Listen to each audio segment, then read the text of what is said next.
C'est tourner la roue d'une voiture électrique. En imbriquant deux livres, l'un dans l'autre comme si vous les mélangiez, la force de frottement créée est si grande qu'elle peut soulever un gros bidon d'eau minérale. Une simple feuille de papier ne peut absolument pas supporter le poids d'un objet, mais il suffit de la plier en forme de vague, puis de la poser sur un verre, et elle supporte alors la pression. C'est la force de la structure.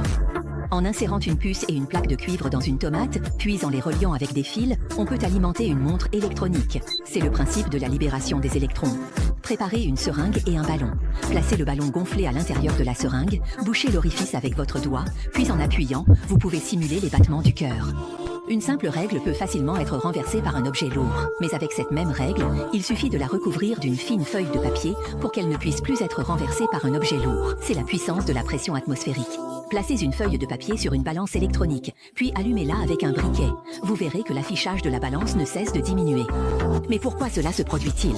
Placez un verre devant la flèche et versez-y de l'eau claire. Vous constaterez que la flèche change mystérieusement de direction.